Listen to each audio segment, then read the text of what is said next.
Hello बच्चों, कैसे हो आप सभी स्वस्थ हो। मैं प्रीति कुमारी, आपकी हिंदी अध्यापिका। आज आपको बेटा हम आपका जो मैंने शब्द करवाया था, शब्द के जो सार्थक जो शब्द थे उनको 3 आधारों पर बांटा था। तो उसमें आज आपको जो तीसरा जो आधार आपका जो रह रहा था उसको कंप्लीट करेंगे। इससे पहले हम शब्द किसे कहते हैं, सार्थक शब्दों को कितने आधारों पर बांटा था उसको हम कंप्लीट कर चुके हैं। तो शब्द किसे कहते हैं, वर्णों के सार्थक मेल से शब्द बने थे। फिर शब्द के कितने प्रकार थे, शब्द 2 प्रकार के होते हैं, सार्थक शब्द भी होते हैं और निरर्थक शब्द। सार्थक शब्द जिन शब्दों का अर्थ निकलता है, निरर्थक शब्द जिन शब्दों का कोई अर्थ नहीं निकलता है। फिर हमने क्या पढ़ा था बेटा कि जो सार्थक शब्द हैं, सार्थक शब्दों को 3 आधारों पर बांटा गया था। नंबर 1 पर था उत्पत्ति या स्रोत के आधार पर शब्द के प्रकार। फिर हमने रचना के आधार पर शब्द के प्रकार पढ़े थे। और आज हम पढ़ेंगे प्रयोग या व्याकरण के आधार पर शब्द के प्रकार। अब व्याकरण या प्रयोग या व्याकरण के आधार पर जो शब्द के जो प्रकार होते हैं ये 2 प्रकार के होते हैं। कौन कौन से होते हैं, नंबर क पर है आपका विकारी शब्द और नंबर ख पर है आपका अविकारी शब्द। और सबसे पहले हम देखते हैं कि विकारी शब्द कौन से होते हैं। विकारी शब्द जिन शब्दों का रूप उनके प्रयोग के कारण बदलता है। क्या कहते हैं बेटा, जिन शब्दों का रूप उनके प्रयोग के कारण बदलता है उन्हें विकारी शब्द कहते हैं। संज्ञा, सर्वनाम, विशेषण, क्रिया क्या है आपके अविकारी शब्द होते हैं।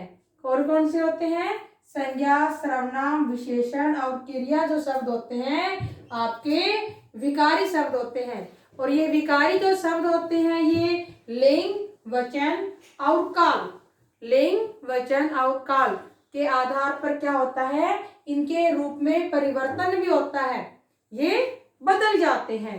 जैसे कि हमारे पास उदाहरणार्थ है यहाँ पर, जैसे संज्ञा शब्द है आपके पास लड़का। अब एक वचन है संज्ञा शब्द तो हमने क्या लिखा, लड़का लिखा। अगर हमारे पास संज्ञा शब्द क्या है, हमारे पास संज्ञा शब्द बहुवचन में है तो हम क्या लिखेंगे, लड़के लिखेंगे। ऐसे देखो सर्वनाम शब्द में, अगर आपके पास सर्वनाम शब्द संज्ञा शब्द यहाँ पर क्या है, एक वचन है। अगर संज्ञा शब्द आपके पास एक वचन में है तो जो सर्वनाम शब्द भी लिखेंगे वह हम एक वचन में लिखेंगे। अगर संज्ञा शब्द बहुवचन में है तो सर्वनाम शब्द भी हमारा क्या होगा, बहुवचन ही होगा। तो देखो लड़का, तो अगर लड़का एक वचन है तो सर्वनाम वह भी क्या है, एक वचन है। लड़के, लड़के बहुवचन है तो वे शब्द भी क्या है आपका, बहुवचन है। फिर देखिए विशेषण शब्द, विशेषण शब्द के आधार पर भी जो विकारी जो शब्द होते हैं ये बदलते हैं। तो देखो अगर आपके पास संज्ञा शब्द एक वचन है तो विशेषण शब्द भी क्या होगा, एक वचन होगा। जैसे लड़का गोरा है, लड़का गोरा है, ये नहीं कहेंगे लड़के गोरा है, लड़के गोरा है, लड़के गोरे हैं।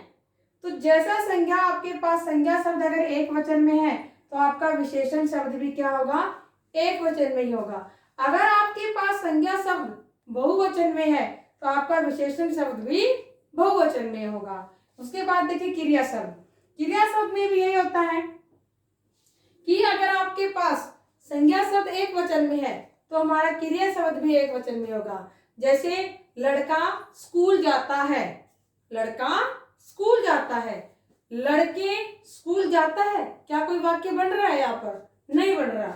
लड़के स्कूल जाते हैं, अगर लड़का अगर आपके पास यहाँ पर अगर एक वचन में है तो हमारा जो क्रिया शब्द है यह भी क्या होगा, एक वचन में ही होगा। अगर हमारे पास लड़के हैं, अगर संज्ञा शब्द अगर बहुवचन में है तो हमारा जो क्रिया शब्द भी है यह भी क्या होगा बेटा, बहुवचन में होगा। अब उसके बाद में देखिए नंबर 6 पर है अविकारी शब्द। अविकारी शब्द देखो, अविकारी नाम से पहले अ लगा हुआ है कि कोई परिवर्तन नहीं होता।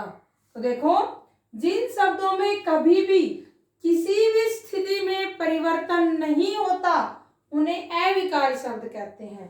अविकारी शब्द जिन शब्दों में किसी भी परिस्थिति में किसी तरह का कोई परिवर्तन नहीं होता उन्हें अविकारी शब्द कहते हैं। जैसे यहाँ, वहाँ, और, परंतु, धीरे धीरे आदि। इन शब्दों को हम न तो संज्ञा के आधार पर बदल सकते हैं, न सर्वनाम के आधार पर बदल सकते हैं, न विशेषण के आधार पर बदल सकते हैं, और न ही क्रिया के आधार पर बदल सकते हैं। जैसे हमारे पास कोई वाक्य है और उसमें वहां लिखा हुआ है, जैसे लड़का वहां जाता है, लड़के वहां जाते हैं। अगर हमारे पास चाहे यहाँ पर संज्ञा शब्द एक वचन में है चाहे बहुवचन में है, लेकिन यहाँ पर ये अविकारी शब्द है, इसमें किसी तरह का कोई परिवर्तन नहीं आएगा।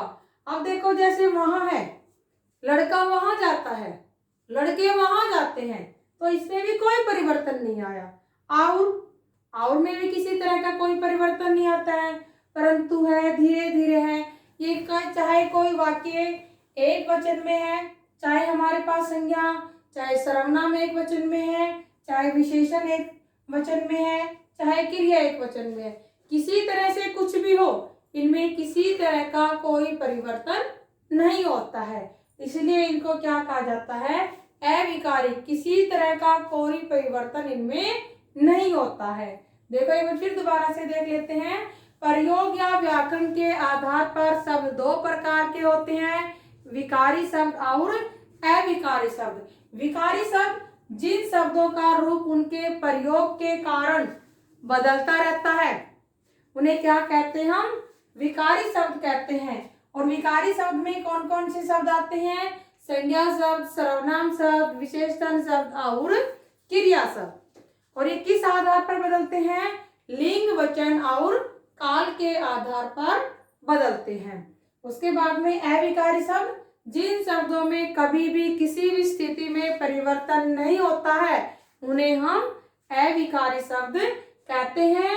जैसे यहाँ, वहाँ, और, परंतु, धीरे धीरे आदि। बेटा मैंने आपको जो सार्थक जो शब्द करवाए थे, सार्थक शब्दों को जो 3 आधार पर बांटे गए थे, उन तीनों को कंप्लीट करवा चुकी हूँ। आशा करती हूँ कि आपको ये अच्छे से समझ में आ गया होगा। Okay, thanks.